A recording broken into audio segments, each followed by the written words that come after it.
We are back for the International Masters of Formula R 2.0 from the streets of Vara in Sweden. I am Campbell, I am joined by Nick, as ever. Hello there. As you can see from this shot, it is a very tight circuit, this. Monaco, but faster. And indeed we saw many drivers falling victim in race 1. This is round 8 in event number 4. The end of this race will see half distance in the season. On to Germany, which will be our last European round for the season. Yes, Nürburgring is a map of the circuit. No real overtaking spots. Any overtakes are going to be opportunistic lunges, most of them. Yes, I did expect more into Garden, but those kinks were just a bit too much to... One-way traffic. Yes. And the VIPs in the paddock, all somewhat static, but surely, hopefully they'll be more excited to come the start of the race. And on the grid, it is Lynn who starts on pole by virtue of finishing 8th in the first race. Alongside him is Dan Thorne, and Smidgy, 3rd place, his reward for 6th place in race 1. Croffey and Jim's just missing out, but they do get points for their troubles. And in the second half of the grid, Race Pro was the last of the finishers in race 1, and everybody else had an accident of some kind, including Masterant Wolf starting last, who was pushed into the wall by Berwellian in race 1. As the cars line up, that's Dan Thorne on the outside of row 2. He's got to watch out and start for that manhole cover. Definitely. The red lights are on. They'll be going in any time now. And they're off, and Dan Thorne gets a much better start off the line there. Yeah, very good start there. He's got the jump on Lynn already. Before he get as far as the first corner, Lynn seemed to bog down a little, and you have to watch out for Smidgy behind as they file through, getting very close through the opening kinks. Dan Thorne's got a little bit of breathing space into turn 1, but and then Smidgy goes straight on, and ATOK spins, and they all bunch up, and there's a Junior Motorsports car pointing the wrong way there, and he collides with one of his teammates.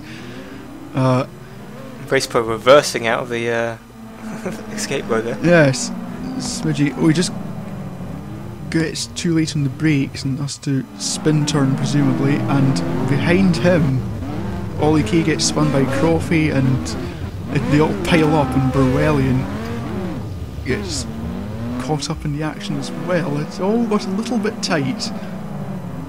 Oh, well, I was going to say amazing how Jim survived through that king, but he did collect the barrier there. Yes. Yes. And it's Dan Thorne straight into the lead. Yes, untroubled by the carnage behind. Yeah, the carnage behind has allowed these two to make a break for it. They've both got a few car lengths, as AGOK is challenged by Blairy, Blairy's going to go round the outside, but thinking not to. Thinking better of it at this stage. He's probably likely to get another chance sooner rather than later. And Dan Thorne, from the lead. That's a disaster for him. He had that is absolutely heartbreaking for Dan Thorne. Oh, he just got a bit too hot into it and understeered into the wall. And that puts Lynn up into the lead by several car lengths over AGOK, who's having to defend from Blairy. It's an absolutely golden opportunity for Lynn now. He's probably still not going to expect to win with the pace cars behind him, but he could sneak a podium. And Blairy spins AGOK. Especially with things like that happening. And then gets collected from behind, but no damage done. But he's waiting up for AGOK, but has lost several places in the process, down to 7th and 8th for those two, from 2nd and 3rd. And that will have championship implications. Will do, and Mr. Lobodov has gone straight on up the escape road. Cold brakes, cold tyres, definitely seeing the result of that. We are. And what happened here? Oh, just got too hot. Took the escape road to avoid the barriers as Tommy spins. It's not a good race so far for the Independables. And he almost lost his rear wing there for the trouble. Almost. Race Pro going through as well. And what happened there? Oh, he just got too hot through that kink and was enough to spin the car. It's horrible when that happens. You have such a slow, lazy spin, and you can't do anything to correct it, and you just gotta wait and wait and wait. Yeah, and you just feel absolutely horrible inside the cockpit. Especially when you have to wait for people to go by you so you don't cause an accident. Kimster has had a relatively trouble-free run. He's now second. He's followed, I believe, by Junior, or one of the offenders' cars. Yeah, I think it must be by Junior. They're all reasonably line astern. It is by Junior, and PY James behind him. Getting it all wrong through these corners. Getting very loose indeed, yes. They go through one of the fastest corners in the track. It's quite wide. We've seen quite a lot of back markers get out of the way in this part of the track. And Lynn's lost his front wing. Oh no! He must have run wide. Oh, and he hits Kimster, trying to defend and trying to lose as little time as possible with the knowledge he has to pit at the end of this lap. But this is actually 3 or 4 seconds lead before that happened. This will drop him well down the field, and he's straight on up the escape road. There's no escape road there. That is a terrible shame. Both surprise leaders have. This is a replay. Just got too hot into turn 3, and that was enough. Absolutely nothing you can do to save a situation like that. No, just missed the opportunity to take to the escape road, and he pits to have that changed. This will lose him about 30 seconds. And once again we see AJOK staying out of trouble and gaining many positions because of it. Yes, had that spin which he's tapped into by Blair, as Croffey has a lunge at Race Pro and makes it stick. That was a brave manoeuvre, and credit to Race Pro for not deciding to chop him off. Very. It's quite a fast corner there. There's not much of a braking zone before it. And now Tommy's on the back of Race Pro, and it is for position. It is. Race Pro has struggled this season, but he's going to have a little more pace this weekend. And Tommy's all over the back of him. He's just going to stick with him through here, I don't think. That's a big hit into the wall. But Race Pro, is that down the escape road? Yes, it is. So and both cars. Clicks Master on Wolf on his way out. And there's another Tropico car going down the escape road. That's Smidgey from 7th. Yeah, going off the track left, right and centre. It's absolutely amazing. Yeah, it's a very tricky track, and one mistake is usually enough to put you down the escape road or into the wall. As by Junior spins round. That's Specky's probably out for that. It's a big accident through that corner. It's completely wrecked the front of his car. He was very lucky not to be collected in there by his teammates who nudged the wall to avoid him. There's another retirement and a consecutive event, because he retired from both races at Manicure last time out and one of the races here. And that leaves Ollie K free to pursue PY James, and PY James is nudging the barrier. PY James has had a second place finish before this season. He has, but he's had a bit of an erratic time, with a few retirements along the way too, including the previous race out. He's desperate for a good result to carry through him. One of the Kaibutzes moves out the way. It's probably Burwellian. PY James getting a bit wide there. Ollie K definitely more composed around this track. He's got a run, but it's a brave move through there, especially after what happened to his teammates. Wisely slots back in, but he's still making himself known. Yes, he's just getting himself. Round the outside, very. Incredible stuff. What an opportunistic move that was. And he should have the pace to pull away from PY James and chase down Kimster, and PY James will sooner or later have to start worrying about Blairy behind. even with drop scores in effect, Ollie K did have a comfortable lead over Kimpston Championship, but he's definitely not going to want to let him get away with a double victory. Definitely not, no. And let's say a replay of that. He just got round the outside, was able to carry enough speed, and there's By Junior after his accident. No points for him this time. And Lynn, is a shame. Lynn recovering from his front wing change, now in 11th. He'll be hoping for retirements ahead to promote him, as Masteron Wolf chases Race Pro. This is for the final 2 points paying positions. Yes, they'll be wary of. They'll be out for. I believe both these drivers are looking for their first points of the season. This is a terrific opportunity for them. And Wolf has got a really good run here.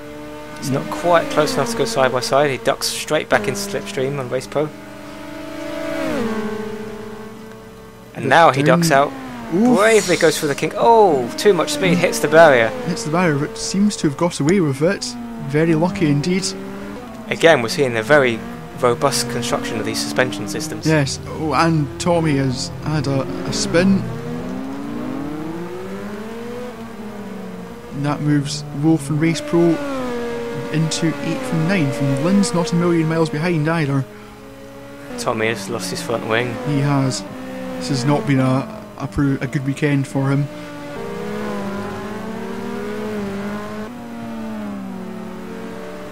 You would wonder now whether he just parks it and gives up, or bravely fights on just in case anything else happens. Well, we've seen plenty of people ending up in the barriers. Anyone who finishes is likely to be in or around the points, so it's probably worth continuing if you have any possibility of doing so.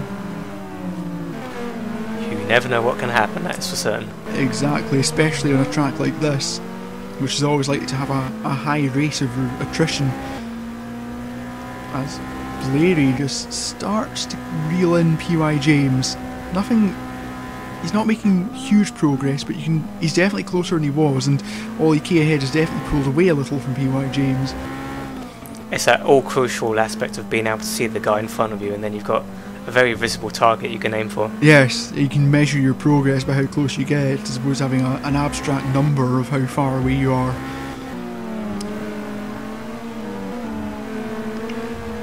Marshall's on hand there in case anything happens. We have to say the marshalling has been quite good. They've been able to get Eddie Debris out of the way very quickly indeed, which is very impressive. They're almost rivaling the Monaco marshals. Passionate volunteers doing what they love. Can never offer enough superlatives to these people. Wouldn't exist without them. And PY James running a little wide in some corners. Blairy taking more risks with the curbs. Now, of course, we said Blairy can see PY James, but of course PY James can see Blairy.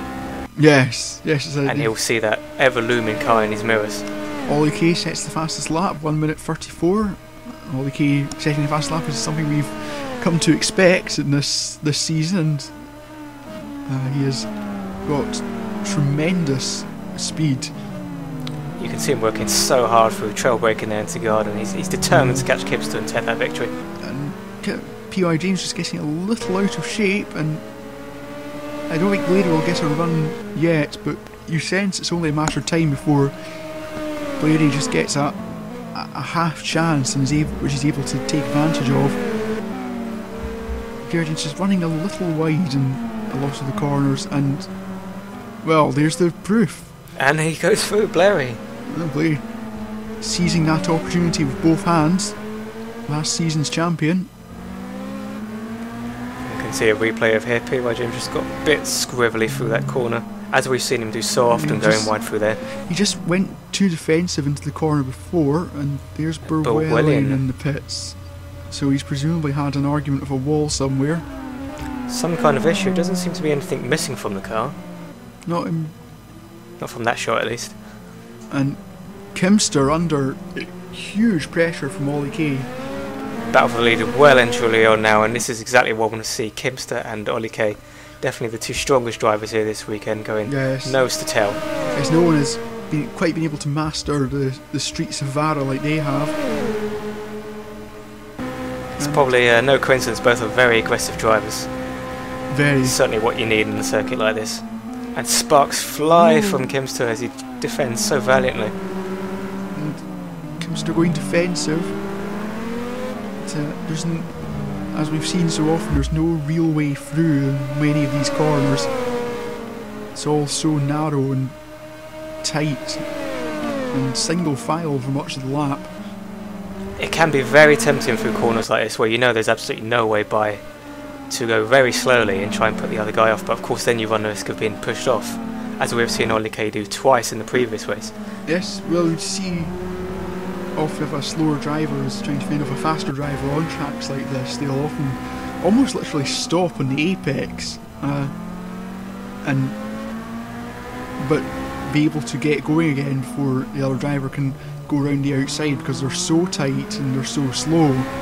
And Kimster isn't quite at that stage yet, but he is definitely slower than Ollie K at this stage of the race. And Ollie K has a very slight look around the outside. He's going to force Kimster to go around the inside. Not quite enough to cut back down on, but he's going to enlarge his mirrors here through the final corners and going to have another go on the front straight, I'm sure of it. It's going to take a very brave move to get past Kimster. Kimster not as happy as he appeared in the previous race on the traction zones. No, he's definitely had that edge in the previous race. Maybe it's just a change in track temperatures. It could be, or Ollie K has found something in the setup between races. Just taking the initiative away from Kimster, and Ollie K is definitely faster, and he's going down the inside, but Kimster holds on. Enough.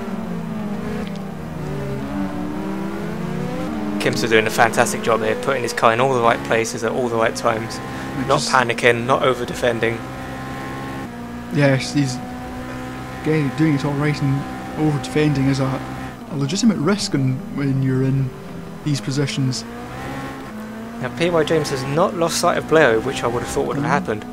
Kimster seems to be holding... and commentator's curse. He has a spin round and is able to spin turn back and hasn't lost a place, but he has lost time in the cars ahead. That would be his podium chances over, you'd think, unless something amazing happens ahead, which is extremely likely. Yes, never rule anything out. And Blairy now, yeah. Kimster's right definitely holding these two up now. They run towards the final section of the lap. There's yellow flags out around the circuit, and that is an independable. Tommy. Tommy again. A horrible time of it out there, and managing to stay off the racing line and let leaders through. Kimster does have a little more grunt in the first part of the straight, but Ollie K reels him in with the slipstream. He's right on him now. Is he going to have a little look on the inside? He is indeed. Kimster gets quite squirrely. And he's going to have a look around the outside. No! And that lets Blairy through. Goodness. Oh, Ollie K. It was just one mistake. That's all it took. Just too excited. And you're seeing... Ooh. Into just the wall. Completely lost it there. And having a nightmare getting out again. Is he able to get going? He seems to. And then spins again. That's where he saw. Oh dear. He's having just park there, Tommy. Yeah. He's going to enjoy front row seat of the action and not getting in anyone else's way. It just seems that P.Y. James spinning in the background. Oh, again. P.Y. James having more problems just keeping everything together. So defenders 1 and 2 for the lead again. Fighting again, but hopefully they won't make contact this time like they did in the first race. Kimster went quite deep in there, but nowhere really for Blairy to take advantage of it, although he's going to have a much better run out the final corner here. Need to be realistically need to be alongside by the time you get to the first kink if he's to have any chance of going through. And Kimster just putting his car in the middle of the road, not weaving particularly, and it just superb defensive placement. It just makes it as difficult as possible for Blairy to go through, and he's able to hold on. And all this is allowing Ollie Kay, after his mistake a couple of laps ago, back into the lead battle. Well, we have seen some incredible battles this season, but this really has to top the lot so far. It is incredible. It's for the lead. It's with teammates, three of the three fastest drivers in the field at the moment. All legitimate championship contenders as well. Yes, yeah, the stakes here are enormous. If one of them were to crash out, then the ripple effect would be felt well down the field, or well down the line even. Spectators watching on and get very close to the action here. Quite unusual track in that sense. It is one of the best things about street races, at how good it is for the spectators. Usually if you go to a purpose-built circuit, you can be miles away from the action and only see one corner at a time, but these fans are certainly getting right close to the action and having a real treat of a race for them. It's so close to this battle you can almost touch it. And only 3 laps to go once they finish this one. Blurry not as close to Kim Sisby. Sorry, 4 laps to go including this one.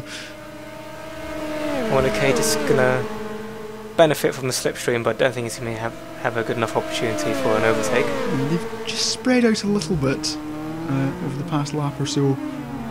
They all bunch up as they go into the tighter corners, and it's all very close. They're coming out to lap a back marker. That might have an effect. I think that's Race Pro UK, and definitely going to have an effect on the race. Any hesitancy could be punished at this stage. Oh, Kimster just into the wall, but Blairy's just a kiss, gets away with it. Blairy just a little too far behind to be able to pounce on that little mistake. But that's all it takes. Kimster goes a little wide there as well. I'm sure the pressure's just starting to get to him a little bit of being ahead of these two rivals, and Race Pro just sensibly getting out of the way. Perfect place to get over. Full credit to him for choosing that place wisely. Yeah, it's one of the wider parts of the circuit. Really did not want to come across him across this little section here. Definitely not. There's nowhere to get out of the way, and nowhere really to get past either. Just constant ducking and weaving, probing and prying, and any kind of advantage it can gain. Just searching. Looking to take advantage of any mistake, however small, because that could be the difference at this stage. Kimster there, so coolly, so collected. Oh, Blairy's very close indeed. He's not going to have any space through there. No, I think he's more just trying to intimidate Kimster, trying to force him into an error. And Ollie Kay so good on the brakes, but he's just not close enough for him to be able to utilise them. He's going to have to try something different if he's going to want to win this race. He's a brave move somewhere, maybe on the last lap, a banzai move. Something like this section where you can catch them unawares when they're not expecting it. Definitely. These corners, none of them really have a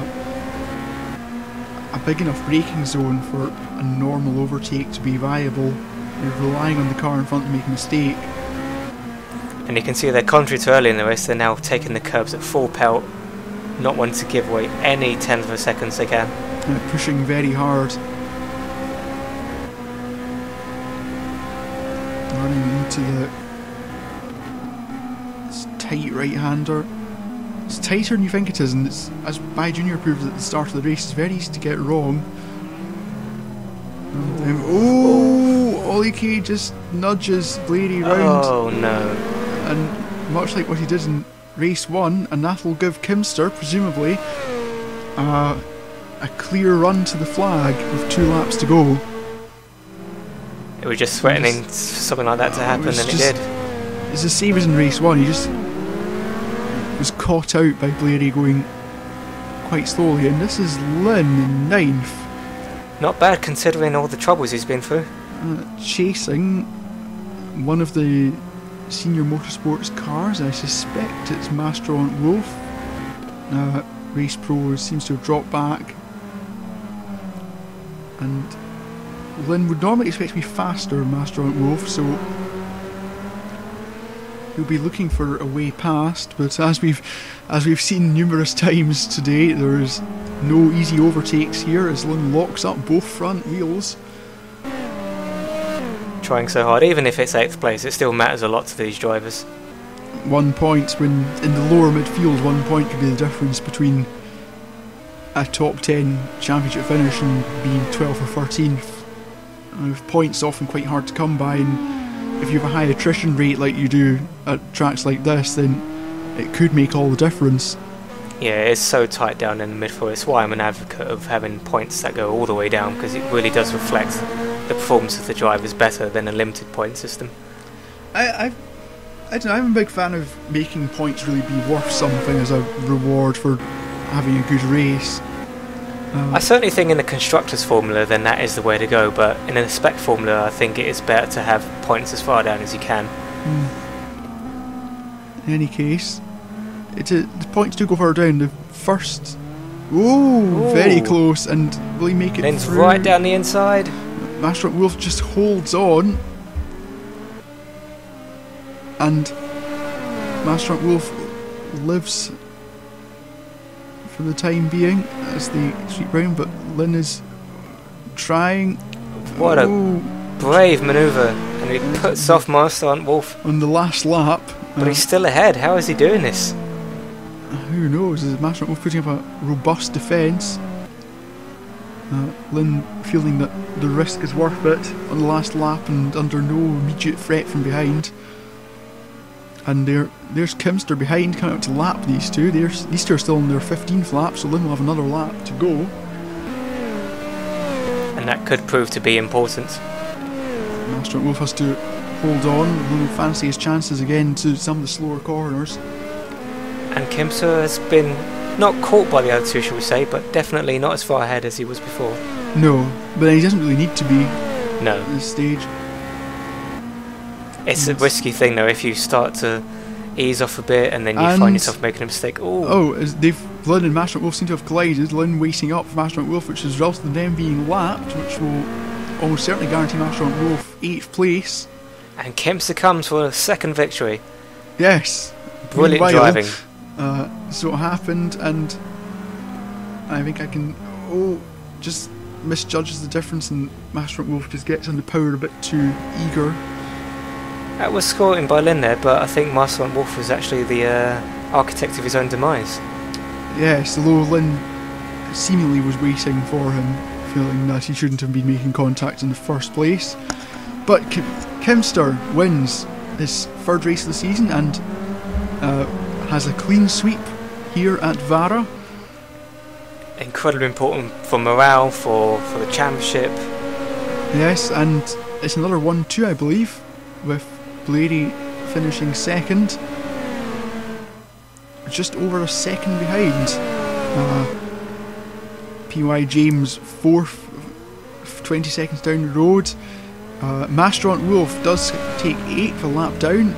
Race Pro UK takes his first points of the season for 10th and is the top independent again. In fact, I think always good to see the independents get points. The only independent in this race. Berwellian just missing out 2 laps down, and Tommy making it to the finish but 3 laps down. By Junior, Jims, Mr. Flobodob and Dan Thorne out in accidents. Dan Thorne, of course, from the lead on the first lap. I'm sure he will be devastated by that. In the Championship, All UK still leads by 20 points from Blady, who is a further 11 points ahead of Kimster. Jim's still in 10th from 15 points. And the battle between By Junior and P.Y. James, only a point in it. And there we can see what we were saying before. Flavery, Flobodov, Coffee, all on 10 points each. Yes, all very close, and Lynn only a couple behind in 8. I am set 8th, top independent. In the teams, Junior Motorsport still lead, but their gap has been reduced significantly. They're only 10 points ahead of the defenders. Javery Racing with less than half the defenders' points in third. And in the independents, Monmouth Motorsport still lead on 34 points. They were the only independents. They've taken good advantage of that. They seem quite likely to win independence overall for the second season running.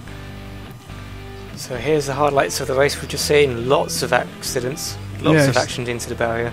Yes, lots of people coming a cropper. Spins, thrills, failures. Some lost front wings and some lost wheels as well. The teams, I think, all contemplating the repair bills as a result of this race. Lucky that Germany is such a short while away, so they have a little bit more time to get there. Yes. Yes, a longer than usual gap between this and the German round at the Nürburgring, which is in 2 weeks. And where Kimster and the defenders will be hoping to continue their upward form and claim more race wins, and where Ollie Kay will be hoping to rebound after missing out on the very, very highest places. Yeah, Ollie Kay, this great driver, no malice involved, but the amount of incidents from behind, maybe someone will have to have a little quiet word with him about that. Yes, I'm sure the race director will be making things very clear to anyone who's adjudged to have done things wrong. This has been round 8 of International Formula R. We are in the Nürburgring next week. We hope to see you then. See you there.